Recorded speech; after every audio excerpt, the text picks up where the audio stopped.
I really want to keep playing Back 4 Blood. There's so much about it that I like. It's a good looking game in terms of graphics and it runs like a dream. Shooting zombies feels amazing, and when you get a gun upgraded with the right attachments that synergizes with your characters and playstyle, the game can flow really well. There are good moments where balancing feels just right and the dopamine hits come thick and fast. You work together as a team, dealing with hordes of enemies and having fun. Unfortunately, what I just described only accounts for about 10% of the time I've played Back 4 Blood so far. The rest has been a disappointment. This game has so many issues and it genuinely makes me sad and angry. Which is saying something because I have a high tolerance for video game nonsense, be it glitches or poor design choices. If the gameplay is fun, I can forgive a lot, but only as long as I'm having fun. But every time I think about booting up this game, I feel an overwhelming sense of reluctance and dread, even though I really want to play it. At the moment this game is a real chore to play, which is a shame because there is a good game here somewhere.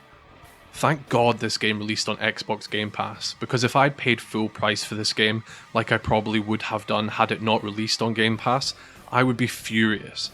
RIP the poor buggers that paid 90 quid for the Ultimate Edition. This isn't going to be a super in-depth review, I mainly just want to talk about why this game has been so disappointing for me. From what I can see on Twitter, the devs are aware of at least some of the issues with the game and are making efforts to address the concern of players. To do a full review of this game the way I would like to, I would have to sink a lot more hours into the game, which because of its current state, I'm just not prepared to do. I was holding off on making a video about Back 4 Blood because I wanted to see how the issues would be addressed by the devs post-launch. Given Turtle Rock's reputation and their history with Left 4 Dead, I wanted to give them the benefit of the doubt. But also, given their history with the game Evolve, there's a good chance that changes may not come quick enough to keep people playing this game. It's been well over a month now since the game launched, and it did have a beta testing period before that. I feel so bad for the stupid wankers that paid to beta test their game for them. I am sad to say, a lot of the issues that pissed me off at launch still persist today. In case you're not aware of what this game's about, or why lots of people my age will have been super hyped for it, I'll explain briefly. The Left 4 Dead series is one of those iconic game titles that is just universally loved. They are a cooperative campaign shooter with zombies, and they are about as complex as it sounds. They are really well made, and a combination of absolute solid game design and a dedicated modding community has meant that Left 4 Dead 2 in particular has remained popular long past the usual shelf life for a game like this. The game is 12 years old this year, and is still receiving updates. I and a lot of gamers I know spent a lot of time playing the Left 4 Dead games as teenagers. Their simple, arcadey gameplay loop has stood the test of time, and the quality and the robustness of the game design holds up still today. So when I heard that the developers of these games were making a new game under a different publisher called Back 4 Blood, you can imagine the excitement of the community. I have to admit, I was pretty hyped for this one. From the moment I first saw some gameplay footage, there was no doubt in my mind that this was Left 4 Dead 3 in all but name. Valve, who published the Left 4 Dead games, still own the naming rights to it, so it makes sense that Turtle Rock would want to capitalise on the success of the first two games, but obviously they can't use the Left 4 Dead IP anymore. In a way, I'm sort of glad for this because this game left a bad taste which I really hope will fade as improvements and changes are made to the game over the coming months and years. Let's get into it. There isn't really much to talk about here. Turtle Rock have tried to add more depth in terms of narrative than the original games, but Left 4 Dead didn't exactly set a high bar in terms of expansive storytelling, because the game had no story as such. The story was the objectives, and dialogue consisted of short quips and one-liners from the cast of playable characters. That was it. Back 4 Blood expands upon this by adding cutscenes and establishing the bare minimum of what could be considered lore. This is not a bog-standard zombie apocalypse. Instead of infected, we have the Ridden, which are people infected with an alien parasite known as the Devil Worm. The Ridden function exactly the same way as the infected from Left 4 Dead, turning most people into aggressive undead zombies, but mutating some into special Ridden, which pose a significant threat to players. Look, I will always support a developer to come up with new and interesting monsters and stuff for us to encounter in video games. I am a massive sci-fi geek, so I have no problem with alien parasites taking over one of my favourite franchises. But let's be honest, they are zombies in all but name.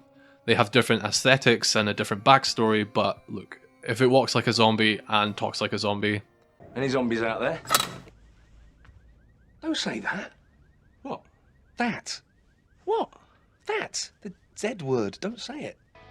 I can only deduce that this was done in an attempt to avoid being sued by Valve, which, when your ex-publisher owns the rights to your most successful game, must have been a hard decision for the developers to make, but not one they made lightly, I'm sure. Left 4 Dead had a bunch of loosely connected campaigns, but it understood what it was as a video game. The game did not attempt to shove story and exposition down your throat. You were there to shoot zombies and complete objectives, and that was it. Back 4 Blood tries to add a bit more depth to its story, but really, I wish they hadn't bothered. The cutscenes are painful to watch and really don't add anything to the game at all. The game has an expanded roster of characters to choose from, but because there are 8 to choose from in a 4-player game, the cutscenes can't make use of any of the characters properly, which is a missed opportunity, I think. The characters all look interesting and unique. If they had incorporated them more into the story, it's something that could have justified its existence. But sadly, the cutscenes and the story exposition told through dialogue is just bloat, and it doesn't add anything to the game's experience. Back 4 Blood, like its predecessors, is an online co-op experience at heart. Not that you have a choice in the matter, more on that in a bit.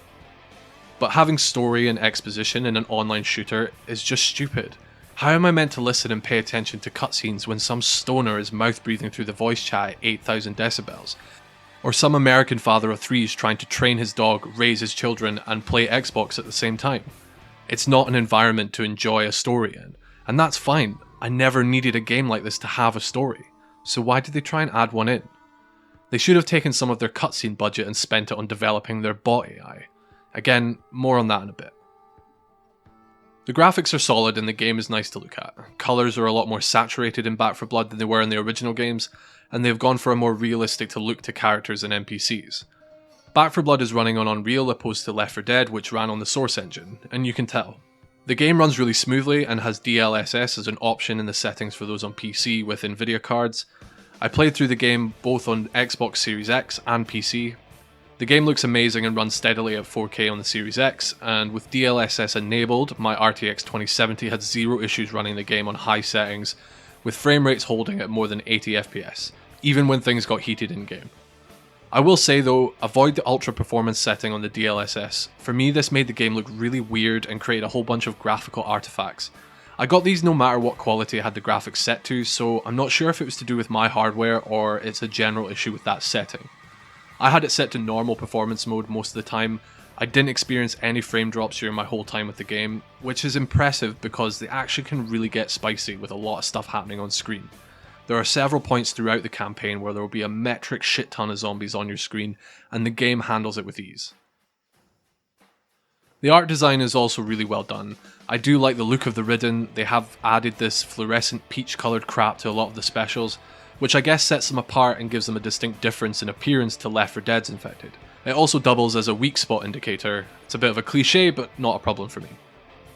The environments look nice as well, but an issue for me is that they all look very similar.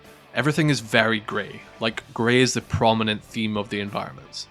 So it often feels like you're never really moving around from place to place, it just looks like more of the same. At certain points this is actually the case however. In one mission you're simply completing an earlier level but in reverse. My friend and I throughout the campaign voiced our confusion. Have we been here already? At one point we thought we had actually started the wrong mission, but we hadn't. They had just reused the same environment for a later level, and we had totally justified deja vu. This is a major problem. It's bad enough having your levels all look and feel very similar, but to actually have the nerve to have us play through a repeated level from a different direction is just lazy. Look, there are plenty of games where you have to travel through the same environment repeatedly, but these are usually open or semi-open worlds where retracing your footsteps has a purpose. Whether that's to access areas you could not previously, hunt down collectibles, or complete side missions, retracing your footsteps has no place in a linear shooter. I know there's a narrative reason for this, which I could understand if there was a serious narrative in place, but there isn't, so it just comes off as lazy corner cutting, or bloating. I don't have much to say about the audio in this game, it's all fine. I can't say anything stood out for me in particular. The guns sound crisp and meaty, the zombies have a wide variety of sounds they make which can be quite entertaining, especially now that they don't shout out racial slurs like they did in the beta. The specials have unique sound cues which alert you well in advance that they are approaching. Apart from the tall boys, I'm not sure if they have a cue or not. Often your only warning that these guys are approaching is a call out from one of the characters announcing one is close, but often I feel like these guys sneak up on you if you aren't paying attention.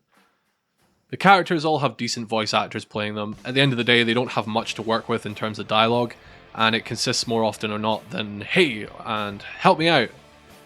They do have unique dialogue depending on which characters are interacting, but you'd only notice that if you're really paying attention. A lot of what they say sounds quite cheesy, to be honest.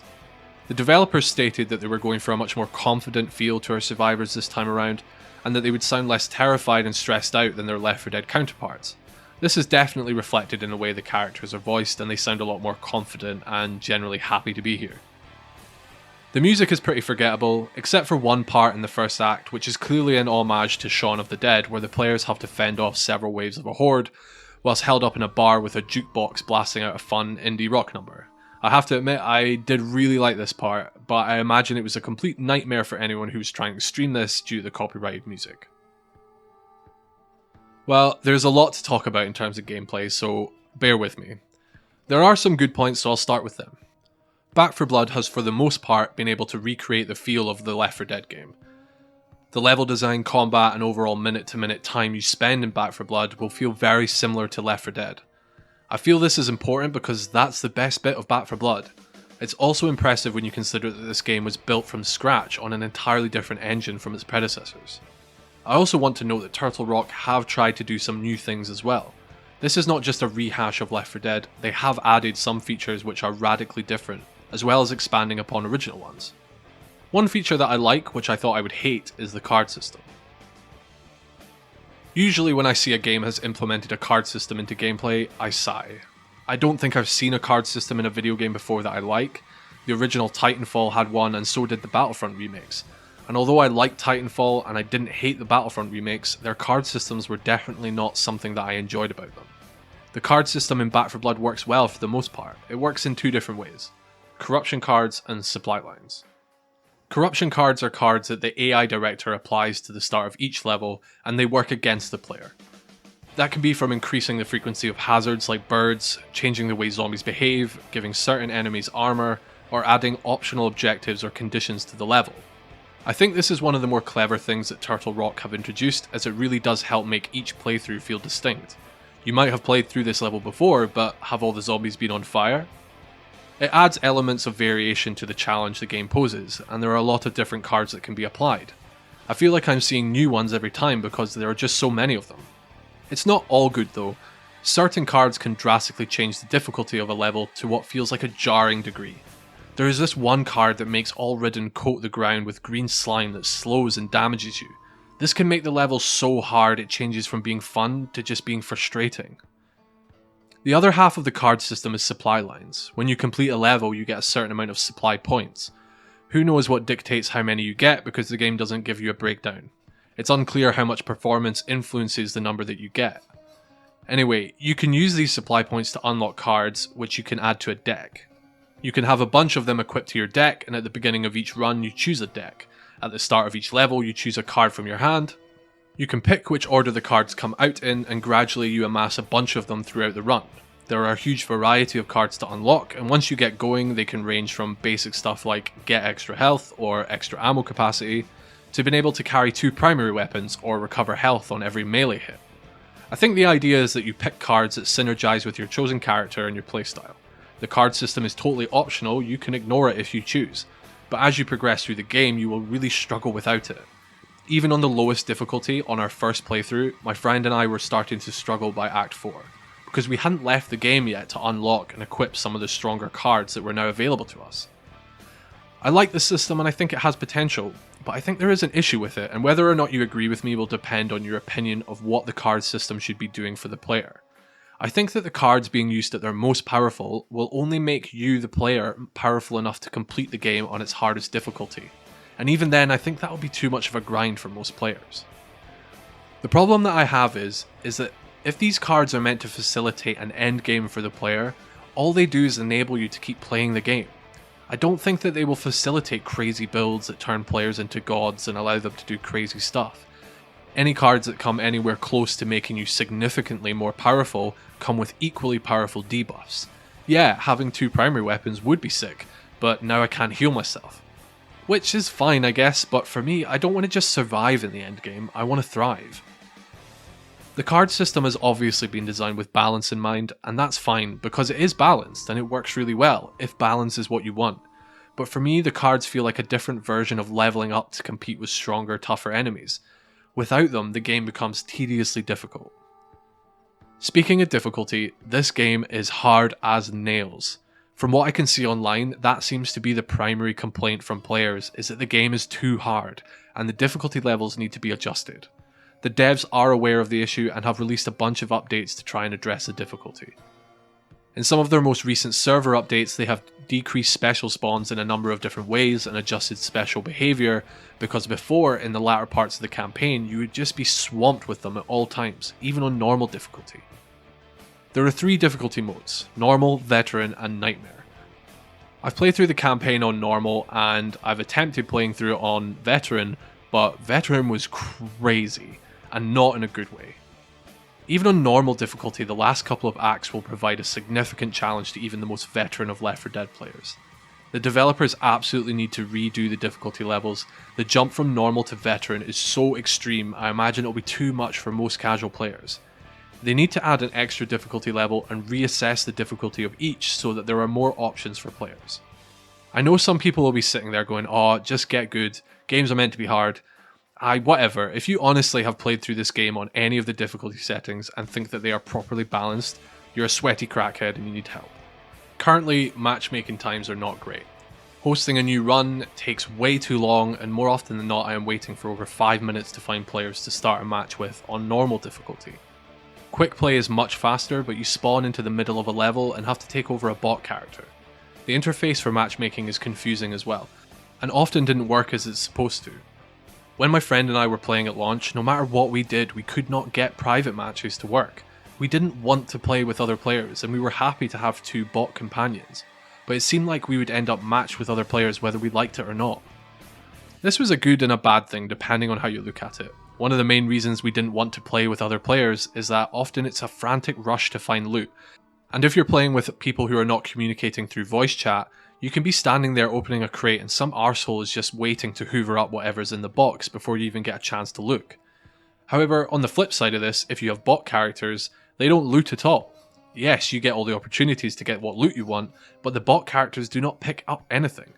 Which means you can get to Act 4 and need to take over a bot when you die, and they have the same weapons they started with at the beginning of the run, which makes them completely useless.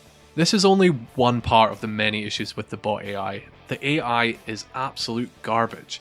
I've seen a lot of dodgy companion AI over the years, and I think this is some of the worst I have ever seen. They are completely useless. Often they aren't shooting enemies at all. When they do shoot, they shoot the birds and the snitch-ridden who alert the horde. They don't come and rescue you when you're down in anything that could be described as a punctual manner. They always follow one player and not the other, so if you decide to split up into pairs, one person will inevitably be left on their own. They frequently glitch out and get stuck colliding with the environment. I've lost count of the number of times I've caught them doing some dumb shit and getting themselves killed. They cannot be relied upon to do anything. You can't even use them as cannon fodder because the enemy AI seems to completely ignore the bots and go after the players pretty consistently. So on levels where you're trying to complete objectives that the bots are completely incapable of doing, you are getting totally swarmed by zombies as your bot companions wander about aimlessly. It's just bad, and I have a sneaking suspicion that Turtle Rock are well aware of how bad their bot AI is, because they have completely removed the single player option from the game. They have said that it will be available with a large update coming sometime in December.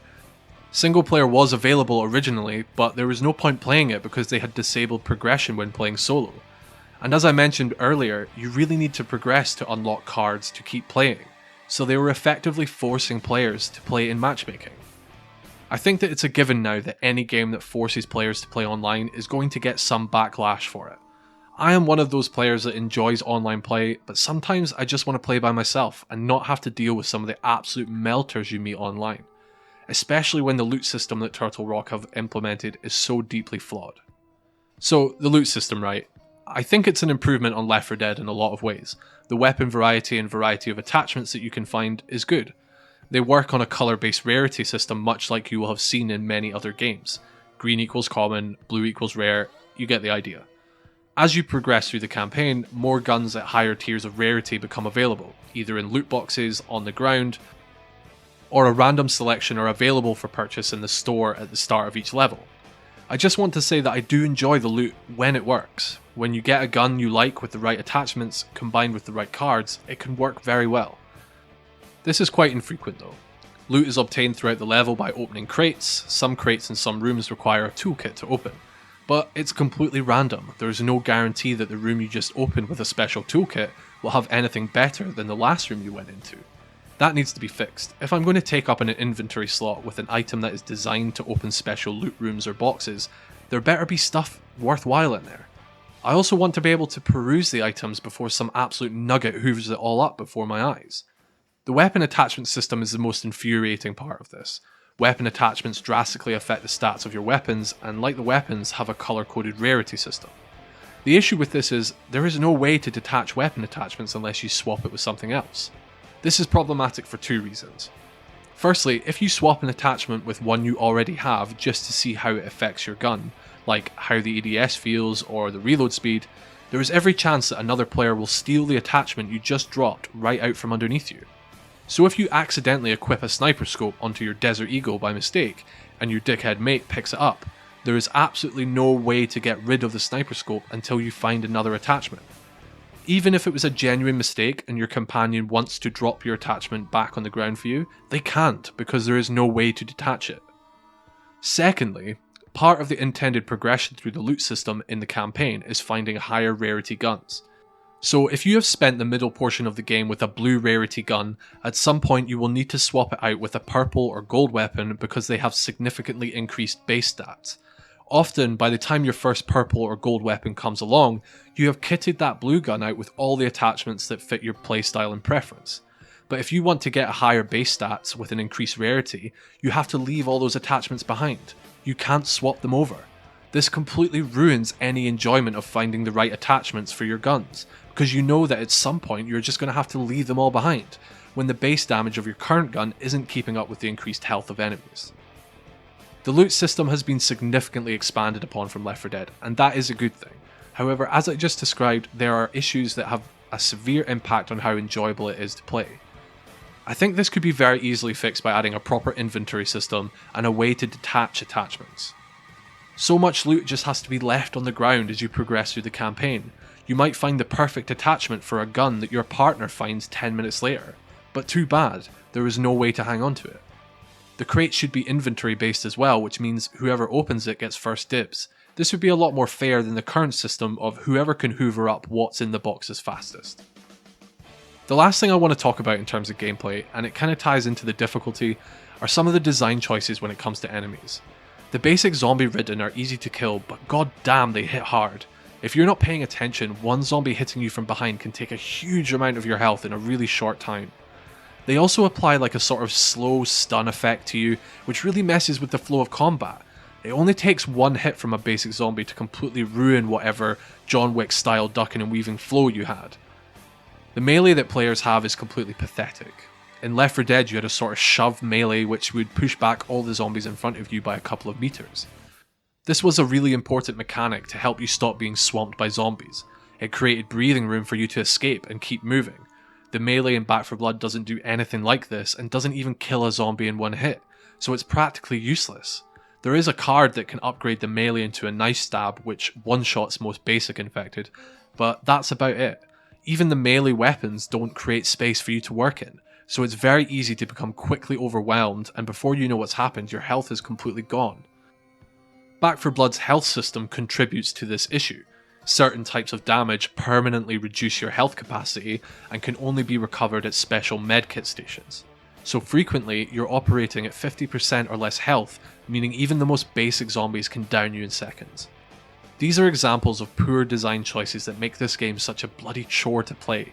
You're meant to be an expert zombie hunter, and being downed so frequently by the most basic enemies really gets tiring after a while. The specials are another part of this issue. On the whole, I like the specials and I enjoy their aesthetics. There are different variants of each special and they have different attacks and behaviours depending on which variant you are dealing with. I like this a lot, but I think there needs to be better ways to figure out which one you're dealing with, as they all look very similar. Sometimes the characters will call out the name of the variant, but because there can be multiple specials of each type running around at once, you never know which one they're referring to.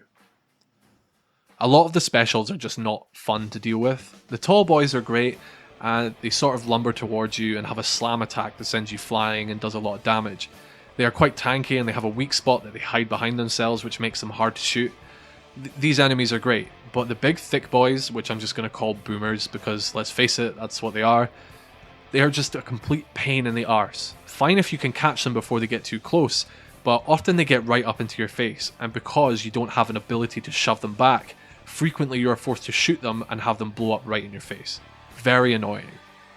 The stinger type enemies are super cool, but their attacks are so infuriating. The stalkers and the stinger variants in particular both have attacks which completely immobilize players. The stingers especially seem like they can just spam this projectile attack which locks you down and you need another player to free you.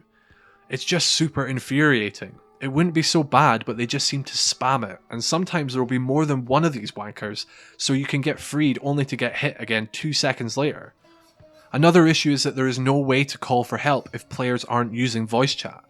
So you just have to rely on a teammate that happens to be looking your way and see that you're immobilized. So often I will turn around and see that a teammate is stuck and I had no idea. And vice versa, so many times I've been at the rear, get stuck, and more often than not I will be down before anyone has noticed. You can put it down just to having shit teammates or bad communication, but it's happened so many times with different players that I think it's a problem that needs addressing. Back 4 Blood is a perfect example of a game that isn't greater than the sum of its parts. All of the issues I've talked about in this video on their own individually are not game breaking or enough to make me not want to play it, but when you take a step back and look at the game in context with all of the issues, you have an incredibly frustrating and tedious experience. This is such a shame because, like I said at the start of this video, there is a good game in here somewhere. I want to keep playing, but I can't. Not in its current state. The game needs some more work. The AI needs to be totally gutted, as does the looting system. These are not simple fixes and will not be fixed by small monthly updates. It will take time and effort. A lot of the finer balancing in regards to difficulty, Turtle Rock have already begun to address, and I look forward to seeing what changes they will implement in the upcoming December update, as well as the return of single player mode. Hopefully single player will allow players to progress this time, however, without significant changes to how the bot AI works, there is absolutely no hope that single player will be an enjoyable experience. I do often wonder what particular kind of crack the mainstream media game outlets are smoking when you look at the review scores for Back 4 Blood. Did we even play the same game? I do have hope for this game though. Being cut from the same cloth as Left 4 Dead will give this game a lot of leeway where other new IPs wouldn't be afforded the same mistakes. It's apparent that Turtle Rock are listening to the community and are trying to address issues quickly. I just hope that they will be able to address issues quicker than they did with Evolve, so that Back 4 Blood doesn't die like that game did. The game is available on Game Pass, so if you're going to play it, I would play it there. I would not advise paying full price for this title just yet, and certainly don't buy the annual pass until some of the issues I have talked about have been fixed.